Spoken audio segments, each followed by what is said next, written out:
Hello दोस्तों। Addiction का control सिर्फ विल पावर की कहानी नहीं है।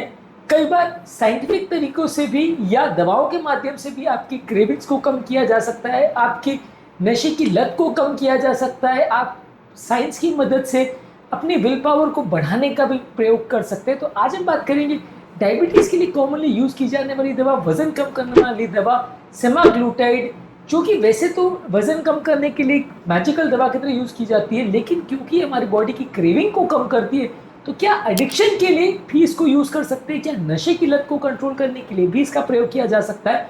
और क्या इस मामले में भी कोई डेटा अवेलेबल है? इस सब चीजों पर बात करेंगे। टॉपिक पर जाने से पहले जो लोग मेरे चैनल पर नए हैं, रिक्वेस्ट करूंगा चैनल को सब्सक्राइब करें।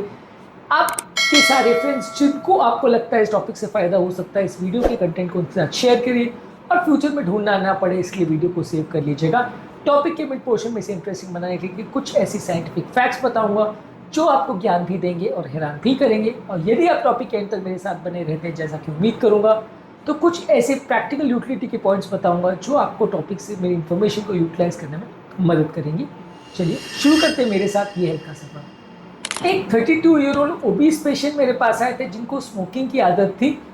उनको हमने सेमाग्लूटाइड ऑब्वियसली वजन को कंट्रोल करने के इंटेंशन से नहीं दिया था, वजन को कंट्रोल करने के लिए दिया था।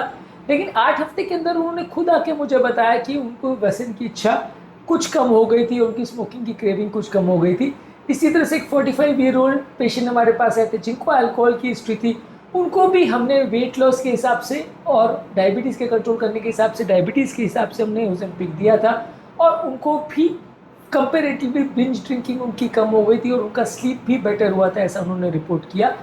ये सब चीज़ें देखिए, बहुत क्लियर का डेटा अवेलेबल नहीं है, थोड़े बहुत केसेस में इसका थोड़ा एविडेंस है और डायरेक्टली एडिक्शन के लिए दवा को क्लियरली यूज़ नहीं किया जाता है। लेकिन हाँ, ये दवा का कुछ फ़ायदा मिल सकता है, एटलीस्ट इतना थोड़ा बहुत एविडेंस है। ये इन केसेस से इलस्ट्रेट होता है। यदि आपके आसपास कोई व्यक्ति है जो स्मोकिंग या अल्कोहल या किसी भी तरह के एडिक्शन या नशे से जूझ रहा है, तो कमेंट सेक्शन में लिखकर हमें बताएं। क्या आप इस तरह की दवा का प्रयोग करना चाहते हैं जो आपकी विल पावर को बढ़ा सकता है, आपकी क्रेविंग को कम कर सकता है बिना कोई सिग्निफिकेंट साइड इफेक्ट के? तो इस तरह की दवा में क्या आप इस दवा को ट्राई करना चाहेंगे? कमेंट सेक्शन में लिखकर हमें ज़रूर बताएं। अब आते हैं हमारे मेन टॉपिक पर। एनिमल डेटा कहता है और थोड़ा बहुत अर्ली ह्यूमन डेटा अवेलेबल है कि ये आपकी कोकेन और अल्कोहल और ओपियोइड ड्रग्स की क्रेविंग को कम करता है। अभी तक ह्यूमन डेटा इस मामले में बहुत अवेलेबल नहीं है, इंसानों पर बहुत स्टडीज नहीं हुई है। जानवरों का कुछ डेटा अवेलेबल है जो कि कहता है कि ब्रेन को जो डोपामिन सेंटर्स एक्टिवेट होने से आपको फायदा मिलता है, जो ब्रेन का मीजोलिम्बिक सिस्टम है, वहाँ पे डोपामिन बढ़ने से आपको नशा करने से आपको मज़ा आता है, आपको जो किक मिलती है वो कंपेरेटिवली इससे कम हो जाती है। इसकी वजह से जब आप सब्सटेंस अब्यूज़ को बंद करते हैं तो आपके रिलैप्स होने के चांस या फिर से नशा करने के चांसेस थोड़े कम हो जाते हैं। ये GLP-1 अगोनिस्ट हमारे ब्रेन के रिवॉर्ड और मोटिवेशन सेंटर जैसे न्यूक्लियस अकम्बेंस और वेंट्रल टेगमेंटल एरिया को अफेक्ट करता है और हमारे प्रीफ्रंटल कॉर्टेक्स को भी अफेक्ट करता है, जो कि हमारे इंपल्सिविटी और कंट्रोल को अफेक्ट करती है। तो ओवरऑल GLP-1 अगोनिस्ट हमारे नशे की लत को भी कुछ हद तक कम करने में मदद कर सकती है। कोई भी तरह के सब्सटेंस अब्यूज़ करने में ये सेंटर्स का इंपॉर्टेंट रोल होता है, वहाँ पे ये दवा कुछ हद तक एक्टिवेट होती है। ये रिसेप्टर्स हमारे ब्रेन के उस एरिया में अवेलेबल रहते हैं जब हम इस दवा का प्रयोग करते हैं, तो ये दवा हमारे उस सेंटर्स पे ऐड करके हमारी लत को कुछ हद तक कम कर सकती है। कौन कौन से सब्सटेंसेस पर इस दवा पर स्टडी चल रही है? अल्कोहल पर जानवरों में स्टडी चल रही है जहाँ पे ये साबित हो कि अल्कोहल का इंटेक कम हो सकता है, निकोटिन सीकिंग बिहेवियर कम हो सकता है, कोकेन का रिवॉर्ड रिस्पॉन्स कम हो सकता है, ओपियोइड में भी कुछ फायदा देखने को मिला है और जानवरों में कुछ स्टडी एम्फेटामिन्स पर भी हुई है, वहाँ पे एम्फेटामिन से कुछ फायदा देखने को मिला है। मैं फिर से कह रहा हूँ कि अभी तक इसमें जो भी स्टडीज़ अवेलेबल है वो जानवरों पर है, यानी कि ये अभी मैं नहीं कह रहा हूँ कि आज से आप ये दवा को लेना चालू कर दो और ये आपके लिए तुरंत ही फायदा करेगी, वैसा नहीं है। वैसे तो काफ़ी सेफ दवा है, लेकिन अभी तक ये ह्यूमन यूज़ के लिए व्यसन को कंट्रोल करने के लिए अप्रूव नहीं है। लेकिन हाँ, एक अच्छा कॉन्सेप्ट है कि फ्यूचर में आप वजन भी कम कर रहे हो, साथ ही साथ व्यसन भी कम हो जाए, सोने पे सुहागा हो जाएगा।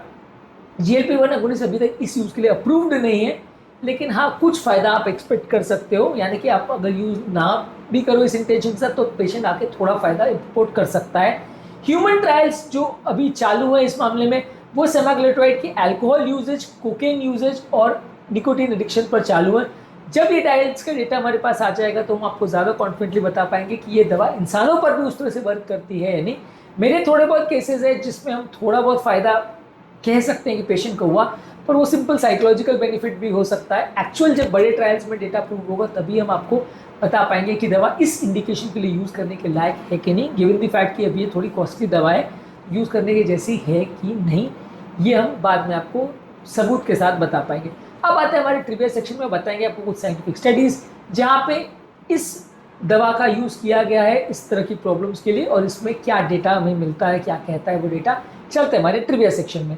नेचर मेटाबॉलिज्म में 2023 में एक आर्टिकल पब्लिश हुआ था जहाँ GLP-1 रिसेप्टर एगोनिस्ट यूज़ करके चूहों के कोकेन सीकिंग बिहेवियर को चेंज किया था। चूहों को जब ये दवा दी गई तो उनका कोकेन खाने के जो बिहेवियर है उसमें कंपेरेटिवली कम देखने को मिला, और कोकेन के विड्रॉल में भी उनको उतनी प्रॉब्लम्स नहीं है। इसी तरह से येल यूनिवर्सिटी की स्टडी 2022 में पब्लिश हुई जहाँ पर भी चूहों पर स्टडी किया गया था, उनके मीजोलिम्बिक सिग्नलिंग पाथवे को ये अफेक्ट करती है। और अल्कोहल इंटेक, जब जानवरों को अल्कोहल दिया जाता है फिर बाद में विड्रॉल देखा जाता है, तो दवा लेने के बाद उनका विड्रॉल जो है कंपैरेटिवली बेटर होता है और उनको उतना ज़्यादा क्रेविंग नहीं होती, ऐसा जानवरों पर स्टडीज़ में शो हुआ है। मेयो क्लिनिक की एक 2021 में स्टडी थी जहाँ पे शो किया गया था कि GLP-1 एगोनिस्ट हमारे ओपियोइड की क्रेविंग्स और मूड स्टेबिलिटी को बेटर करते हैं। ओपियोइड विड्रॉल के बाद भी जब यानी स्मोकिंग अगर पेशेंट बंद करता है या नशे को बंद करता है तो कंपैरेटिवली उसको उतना प्रॉब्लम नहीं आती है, ऐसा उन्होंने शो किया था। एक ऑनगोइंग ट्रायल है, NIH फंडेड क्लिनिकल ट्रायल है जो इन्वेस्टिगेट कर रहा है कि मेथएम्फेटामिन अब्यूज़ में सेमाग्लूटाइड की क्या इफेक्ट हो सकता है, और इस ट्रायल ने रिपोर्ट किया है कि कुछ फ़ायदा हो सकता है। इसी तरह से हिस्टोरिकली एक्जिनेटाइड जो कि पहला GLP-1 एगोनिस्ट ड्रग था, ये दवा को ये पाया गया कि दवा को देने से डायबिटिक वाले पेशेंट में सैटिस्फैक्टरी और क्रेविंग सेंटर्स में कुछ बेनिफिशियल इफेक्ट्स देखने को मिले। फूड क्रेविंग में तो डेफिनेटली हेल्प करता है, लेकिन व्यसन में अभी बहुत डेटा अवेलेबल नहीं है, लेकिन हाँ कुछ मदद कर सकता है। इसी तरह से वेट वॉचर्स की एक स्टडी थी 2023 में जिन्होंने शो किया था कि ओबेसिटी वाले पेशेंट में जब दिया गया तो वो पेशेंट ने रिपोर्ट किया कि उनकी स्मोकिंग और अल्कोहल की हैबिट्स में कुछ कमी देखने को मिली।